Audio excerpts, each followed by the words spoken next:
Balamurugan work shop சொல்லி ஒரு ஐயா அவரால் வந்து மிக நீண்ட காலமாக வந்து மரவேலை 15 வயசுல பழகினான். பிறகு வெளிநாட்டுக்கு போயிட்டு வந்து பிறகு இப்போ 10 வருஷமா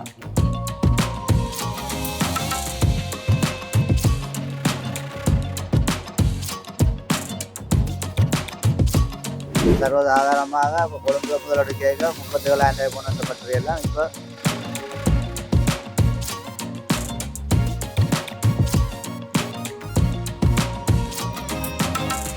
நாங்கள் வந்து பிளாஸ்டிக்கோட நாங்கள் போட்டி போடவில்லை, அவைய கூட போட்டி போடவில்லை.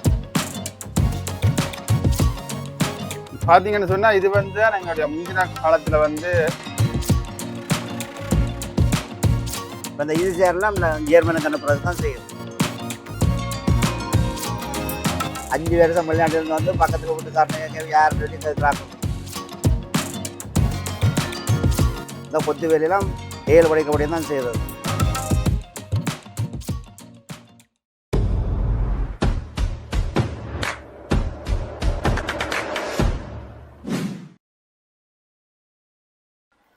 வணக்கம் நண்பர்களை, மற்றொரு காணொலியை சந்திப்பதின் மகிழ்ச்சி.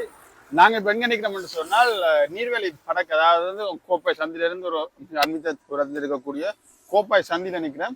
இங்கே வந்து ஏன் வந்திருக்கோம், என்னத்துக்கு வந்திருக்கிறோம் என்று சொன்னால் பாலமுருகன் ஒர்க் ஷாப் சொல்லி ஒரு ஐயா அவரால் வந்து மிக நீண்ட காலமாக வந்து மரவேலை மரத்தில் வந்து உற்பத்தி செய்யக்கூடிய எங்களுடைய வீட்டு தளவாடங்கள் வந்து உற்பத்தி செய்கிறேன்.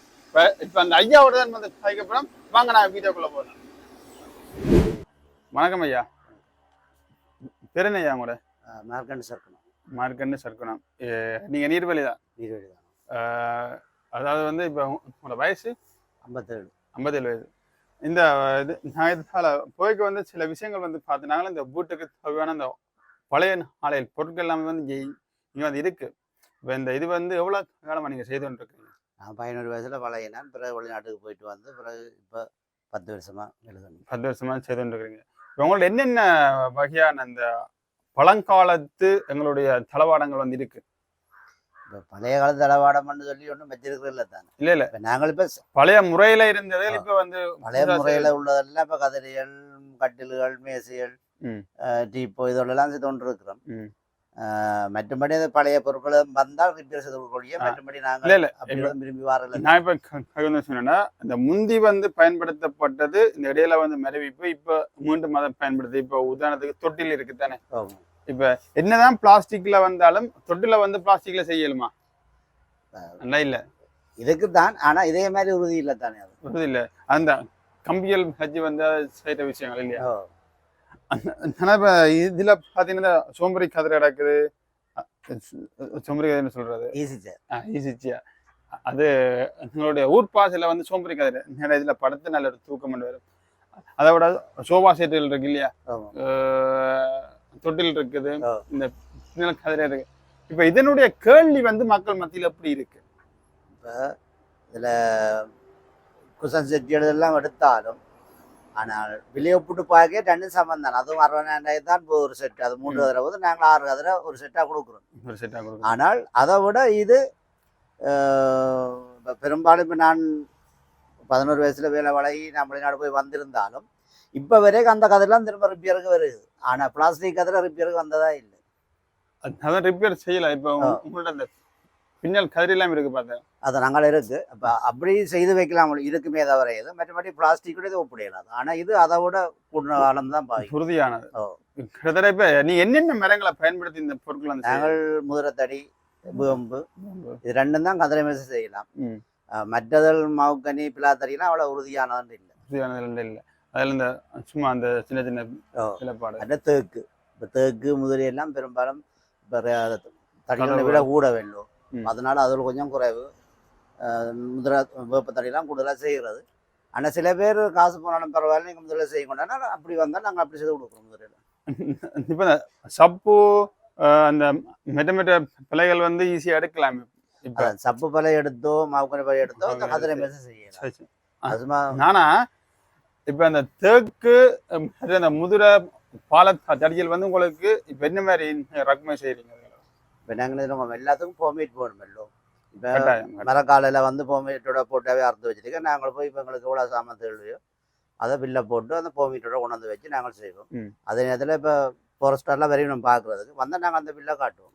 பில்லை எடுத்தாந்தாண்டு காட்டுவோம். ஆனால் அதுக்காண்டி நாங்கள் தொகையாக இறக்கி வச்சிருக்க முடியாது. இப்போ கணக்காக எங்களுக்கு வேலைக்கு ஏற்ற மாதிரி இப்போ ஒரு 10 கதிரை செய்ய போனால் அதுக்குரிய 11 வரைக்கும் சாமான் கொண்டு வருவோம். அவ்வளவுதான் ஒழிய மற்றபடி நிறைய இறக்கி வச்சு செய்யலை. ஏன்னா அவ்வளோத்துக்கு காசு இல்லை தானே. இப்போ இதெல்லாம் வந்து 600 700 போகுது முதிரை ஒரு அடி. அப்போ அவ்வளோ காசை கொண்டாந்து வச்சு நாங்கள் இந்த வேலை செய்யலாம். முதல்ல முடக்கலாண்டால இப்போ சில பேர் செய்யணும், வசதி உள்ள இதெல்லாம் செய்யணும். மற்ற எங்களை மாதிரி சின்ன வேலை செய்கிறார்கள் அப்படி செய்யலாம்.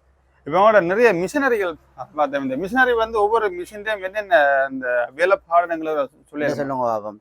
இப்போ சாதாரணமாக ஒரு ஆளை வேலையை பிடிச்சா 3000 சம்பளம் கொடுக்குறோம்னு சொன்னால் அவர் இப்போ நான் இல்லை பொழியச்ச பார்த்தீங்களானே அதை அடிக்க விட்டால் அவர் ஒரு நாள் முழுக்க அடித்தாலும் ஒரு 10-15 தான் அடிப்பேன்.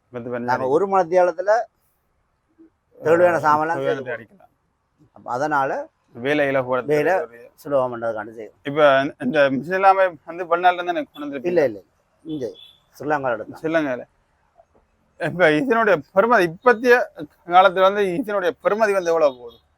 நாங்களும் சர்வசாதாரணமாக இப்போ கொழும்புல முதலீடு கேட்க 37,000 கொண்டு வந்த பட்டறை எல்லாம் இப்போ 270க்கு வந்துட்டு 15 பட்டறை. இதெல்லாம் இப்போ 390 15 390 வந்தது. இப்போ அந்த புளியரிக்கிற மிஷின் எல்லாம் 42,000 போனது. இப்போ 95 96 வந்துட்டு. அப்போ அதுக்கேற்ற மாதிரி தான் நாங்களும் எடுத்து வச்சு வேலை செய்யலாம் முடியும். மற்றபடி எல்லார்டையும் இருக்கான்னு சொல்ல முடியாது.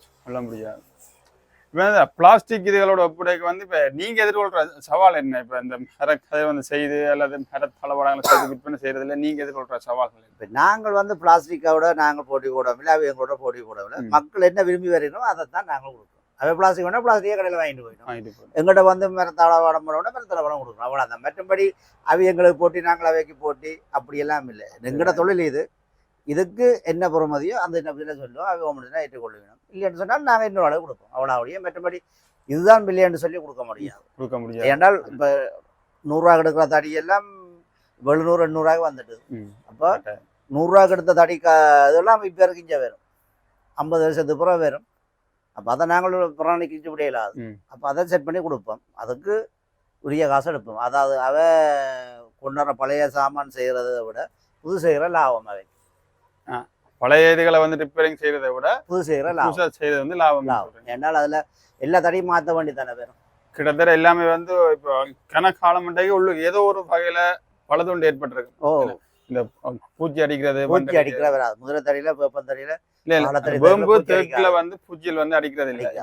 இந்த மற்ற இதுல வந்து அடிக்க மற்றல வந்தால் அது இப்போ மாவு கண்ணி சப்பு வலி எடுத்தால் அது பழுதான அது அப்படியே குப்பையில் உடஞ்சி அடுப்பு வச்சிருச்சாலும் சரி. ஆனால் ரிப்பேர் கொண்டாந்து நாங்கள் செய்வோம் மேடம். வேறு விரும்புறதும் இல்லை செய்கிறது. ஏன்னா அது செய்ய இல்லாது. அதான் ஒன்று. இப்போ இந்த தொட்டில் எல்லாம் இருக்கு தானே. இப்போ தொழில் எல்லாம் வந்து இப்போ இந்த இப்பத்திய காலத்துல வந்து இந்த இப்படியான தொழில் கேள்வி வந்து எப்படி இருக்கு? அதான் நாங்கள் இப்போ என்னென்னு சொல்லுங்க. இப்போ இடவசதியை பொறுத்து பிளாஸ்டிக்கில் எடுப்பினோம். அது இப்போ இந்த புள்ளியோட முடிஞ்சால் போதுமென்று எடுக்கிறதையும் இருக்கணும்.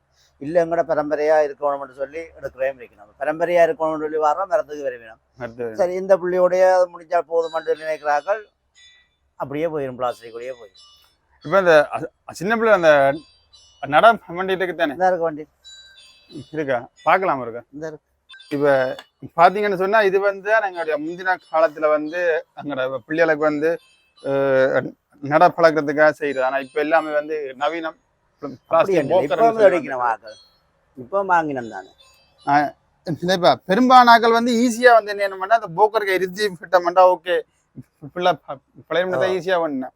ஆனால் இப்படியான இதுகள் பார்க்குறது வந்து சரியான இது. இப்போ இந்த இது வந்து எவ்வளோ போகுது? இப்போ அது இப்போ 5000 கொடுக்குறோம். 5000 போகுது. இப்போ வந்து இப்போ பண்ற போட்டு நீங்கள் 10 வருஷம் பண்றீங்க தானே. இப்போ அதுக்குள்ள வந்து எவ்வளவு நடவண்டி வந்து என்னன்னு சொன்னால் இப்போ எடுக்கிற சாமான் இவ்வளோதான் போன எழுதி வச்சு பார்த்தால் சொல்லலாம் ஒழிய மற்றபடி நாங்கள் அப்படின்னு இல்லை தானே. அப்படின்னு இல்லை. இப்போ நாங்கள் இப்போ எங்களுக்கு இப்போ நாங்கள் செய்து வச்சு விற்கிறது தானே. அப்போ இப்போ முதல் செய்ய 10 செய்வோம். அது விற்று முடியும் வரைக்கும் அது ஒன்றா போய் கொண்டிருக்கும். அடுத்த வந்து செய்வோம். அப்படி தான் செய்து கொடுக்க. மற்றபடி ஓர்டர் வந்தால் செய்து கொடுப்போம். இப்போ இந்த இது சேரலாம் ஜெர்மனுக்கு அனுப்புறதுக்கு தான் செய்கிறோம். இது இது இப்போ ஜெர்மனுக்கு போகிறத தான் செய்கிறோம். பார்த்தீங்கன்னா அங்கே என்னதான் வசதி இருந்தாலும் யாழ்ப்பாணத்தில் உற்பத்தி ஆகிற பொருள்லாம் பெரும்பாலானவை வந்து வெளிநாட்டுக்கு போய் கொண்டிருக்கு. அது வந்து எங்களோட தளவாடமாக இருக்கலாம், அல்ல ஒரு சாப்பாட்டு பொருட்களாக இருக்கலாம், எல்லாமே வந்து எங்களோட யாழ்ப்பாணத்தில் உற்பத்தி ஆகிறது அதிகமாக வந்து போய் கொண்டிருக்கு. ஏண்டா அவ்வளோத்துக்கு வந்து ஒரு மார்க்கெட் வந்து இப்பவும் இருந்து கொண்டிருக்கு. எங்களோட யாழ்ப்பாணத்தில் எந்த ஒரு உற்பத்தியாக இருந்தாலும் இல்லையா, இப்போ எள்ளு உற்பத்தியாக இருக்கலாம், அல்லது வந்து எள்ளுப்பாக எண்ணெய் வந்து விஷயமே வந்து எங்களுக்கு என்ன ஆகுதுன்னு சொன்னால் வெளிநாட்டுக்கு வந்து எக்ஸ்போர்ட் ஆகுது. என்ன சொல்லுவாங்க இப்போ எல்லாரும் இதை விரும்பினோண்டு இல்லை. சில பேர் 5 வருஷம் வெளிநாட்டிலிருந்து வந்து பக்கத்தில் வீட்டுக்காரங்க யாருன்னு சொல்லி இங்கே இருக்கிறாக்கள் இருக்கணும். அப்படியா நாக்களும் இருக்கணும். அப்படியான இடத்துல இப்படியானது போய்க்கல அவ இன்னும் யாழ்ப்பாணத்தை மறக்கிறேன்னா அது அர்த்தம். அதாவது இப்ப மிக நீண்ட காலம் இருக்கிறாக்களோட தான் இந்த கேள்வி இருக்குன்னு சொல்றீங்க, அப்படித்தானே? அதான் கனகாலமா இருக்கிறவ இந்த பொருள் எடுப்பினம். தற்காலிகமாக போய் ஒரு 10 வருஷம் எடுத்துட்டு வாரவை பக்கத்து வீட்டுக்காரரே தெரியாம இருக்கும். கிட்டத்தட்ட பந்தா அது தெரிஞ்சிருக்கும். அவங்க பேசுறதுக்கு எதுவும் இல்லைன்னாக்காண்டி ஆளை தெரியான்னு சொல்றாங்களும் இருக்கணும். எங்களோட இதுல நாங்களும் பார்த்துட்டு இருக்கிறோம். அதை நாங்க இதாண்ட இல்லை என்ன சொல்லுவோம், அது அவருடைய விருப்பம். சரி, ஓகே. இப்ப 11 வயசுல இருந்து நீங்க இது செய்ய வலிக்கிட்டீங்க தானே? இப்ப இவ்வளவு பட்சத்துல உங்களுக்கு இருக்க அந்த அனுபவங்கள் இருக்குத்தானே? நான் வந்து இப்பத்திய இப்ப புதுசா வாராக்களுக்கும் இப்ப கனகாலமா செய்து கொண்டிருக்கிறார்களும் இல்லை, இந்த வித்தியாசம் எப்படி இருக்கு? அப்படி பார்க்கல. என்னென்றால் இப்ப நான் 50 வருஷமா அந்த வேலை பழையிருந்தாலும் என்னோட திறமான வேலை ஆரம்பிக்கணும். 12 வருஷம் 13 வருஷம் பழையனால என்னோட திறமான வேலை ஆரம்பிக்கணும். இப்போ வேலையில வந்து யாரோடையும் போட்டி போடலாது. ஒருத்தர் வெண்டாக்கள். இப்போ நாங்கள் இந்த கதிரை செய்கிறோம்னா இதை பார்த்துட்டு போகிறதோட சரி, இதை விட திறமை செய்கிறார்களும் இருக்கணும். சின்ன படிகள் இருக்கணும் செய்கிறார்கள். இந்த கொத்து வேலையெல்லாம் 7 படிக்கப்படியும் தான் செய்தது. எந்த ஒரு குருவும் இல்லை. அவரே சும்மா பேப்பரில் வரைஞ்சி பார்த்து செய்தது. அது எங்களோட ஒன்றை விட்டு அன்னட்டபடியும் தான் நான் செய்தது. அப்போ அப்படி பார்க்க நாங்களும் அவை கீழே தான். 50 வருஷம் மேலே வளர்ச்சி என்ன யோசனை. 3 வருஷத்துல அந்த சின்னபடியும் கொத்திட்டு போயிருக்கான்னு என்ன. அப்போ அப்படி வேலையில வந்து நான் பெருசு அவை பெருசுன்னு இல்லை. ஒருத்தர் கேட்கிறாங்களா தான் நிற்கிறத தவிர ஒரு சில சமயத்துல பார்த்துட்டு வந்து இப்போ எடுத்து இப்போ நேர்காணல் செய்த இடங்கள்ல வந்து பொதுவா சொல்ற விஷயம் அவையுடன் நாங்க வந்து பெஸ்ட் நல்லா செய்யறோம். நான் திறமான வேளாறுன்னு சொல்ல முடியாது. ஏன்னா நானும் 4 பேரோட பழகி தான் நானும் வந்தேன். அதே மாதிரி அவை 4 பேரோட பழக நான் இப்போ சாதாரண கதை என்னென்றால் நான் 11 வயசுல வேலை பழகி இதே இடத்துல வேலை இருந்து வைப்போமே 10 பேருக்கு நான் வேலை கொடுக்குறோம். ஆனால் அந்த 10 பேர்ல ஒருவன் 10 இடத்துல வேலை தட்டு வருவார். அப்போ அவர் தான் பெருசு, நான் சின்ன. ஏன்னா அவர் வெளியால சுற்றி 4 வேலையை பார்க்குறார், 4 முதல் 2 வாரார். நான் அப்படி இல்லை. இந்த 10 பேருக்கு தான் நான் சம்பளம் கொடுத்தேன், நான் வேலை கொடுத்தது. அவர் அந்த வெளியிலேருந்து வாரவர் எத்தனையோ பேரை பார்த்துட்டு வருவார். அப்போ அவர் என்னோட பெரிய வேலை ஆறுனார். அதுதான் உண்மை. மற்றபடி நான் பெருசான்னு சொல்லி பெரிய யோசனை இல்லை. அது சும்மா இந்த பந்தா காட்டலாம் மொழிய, மற்றபடி எதுவுமே இல்லை. இப்போ இந்த பிரதேசத்தில் நார்மலாக வந்து எவ்வளவு இந்த எப்படியான தளவாடம் செய்கிறார்கள் இருக்கணும்? என்ன சொல்லுவேன், இப்போ நீர்வெளியில் எவ்வளோ சனத்தோ இருக்குன்னு எனக்கு தெரியாது. இல்லை இப்போ சும்மா ஒரு கதைக்கு சொல்கிறேன், இருக்கிறது தெரியாது. ஆனால் இப்போ நீர்வெளியை பொறுத்தளவில் தச்சு வேலை செய்கிறாங்க கூட. தச்சு வேலை செய்கிறாங்க கூட, தச்சு வேலையும் கூட, விவசாயமும் கூட இல்லையா? நிறைய தூசல் வந்து பொதுவாக அடுப்பு கிடக்கிறவ இல்லையா? அடுப்பு கிடக்க இப்போ வயலுக்கெல்லாம் பாவிக்கிறோம். வயலுக்கு வந்து இந்த இயற்கை உரத்துக்கு வந்து தூசி ஊமி ஆட்டிறக்கல் மிக்ஸ் பண்ணி வந்துன்றதான் இது. இப்போ இப்போ ஏற்றி போட்டு உழுது விட வேணும். அது மண்ணை கடந்து இது போயிடும். நெல்லுகள் அடுத்தது மறுபடியும் முந்தி தான் கிடந்தது வீணா போகிறது. இப்போ அப்படி இல்லை. இப்போ எல்லாம் நாங்கள் உடம்பா விட்டால் அள்ளி கொண்டு போடுக்கணும், அள்ளி கொண்டு போய் வயலுக்கு போடுக்கணும். இப்போ கடைசி கேள்வின்னு சொன்னால், இப்போ வந்து ஒரு பொருளை வந்து இப்போ மிஷினரி இல்லாமல் செய்யக்கு வந்து நீண்ட காலம் எடுத்தாலும் வந்து அதில் வந்து ஒரு சேதங்கள் வந்து குறைவாக இருக்குது தானே? இப்போ மிஷினில் செய்யக்க வந்து சேதங்கள் வந்து எப்படி இருக்கு உங்களுக்கு? அப்படி சொல்லிடுறாரு. அந்த கையால் நான் வேலை வளையிருந்தாலும், ஆனால் இப்போ மிஷினரி வந்த அப்புறம் வேலையை மீசி ஆனால் குறிப்பிட்ட டைமே சாமான் கொடுக்கலாம். மற்றது இப்போ நீங்கள் யோசிச்சு பாருங்க, நாங்கள் கையால் வேலையுமே ஒரு உளி எடுத்து அடித்தா 10 தரம் அடிப்போம். இப்போ அதில் ஒரு தரமே அடிக்க மாட்டோம். ஏன்னா மிஷினரி எல்லாம் செய்தது. அப்போ ஏதோ ஒரு விதத்தில் அந்த தடி ஏதோ ஒரு டேமேஜ் உள்ளுக்கு இருந்திருக்கு கையால் அடிக்க. அதுக்காண்டி பழைய காலத்தான் கூடான்னு சொல்ல வரையில, பழைய காலத்தில் அதுக்கு பொறுமையாக இருந்து செய்தவை. இப்போ அப்படி இல்லை தானேங்க. மரம் அறுத்த உடனே நாங்கள் செய்து கொடுக்கலாம். முந்தி அப்படி இல்லை. பழைய கிடந்து அதில் பழுது கிழுது எல்லாம் பார்த்து எல்லாம் காஞ்சி வரோடு தான் செய்ய விളിக்கிட்டது. இப்போ மரம் அறுத்தொன்னிக்கே இங்கே கதவு வேலை முடிஞ்சிடும். கதை விளம்பு. அப்போ அதில் ஒன்றும் சொல்ல இயலாது. இப்போ தடியில் கையால் செய்கிறதுக்கும் மிஷினில் செய்கிறதுக்கும் ஆனால் இது வேகம் கூட அது நாளாக கடைச்சல் வேலைகள் வந்து செய்யக்கில் வந்து சேதம் அந்த சேதங்கள் வந்து அதிகமாக இருந்தானே கடைச்சல்லையோ அப்படி என்று சொல்ல இயலாது. என்ன சொல்லுங்க, இப்போ கடைச்சல் கூட சாதாரண ஆள் போய் கடைய மாட்டார். அவர் எப்படியும் ஒரு அளவு வேலை தெரிஞ்சவராக கடைய போவார். அப்போ இப்போ சாதாரணமாக இப்போ ஒரு தடி இது பழுதாகிறப்பன்னா பரவாயில்ல, அது பழுதாகினால் நாங்களாம் தடி போட்டு கொடுப்போம். ஒரே ஒன்றும் தெரிய கிடையாது, நாங்களாம் தடி போடுவோம். அதனால அதில் வந்து சேதம் அதிகம்னு சொல்லக்கூடாது. ஒரு வேலை தெரிஞ்சவரை அதுக்கு போவார் கிடையாது, சும்மா சாதாரண ஆள் போக மாட்டார்.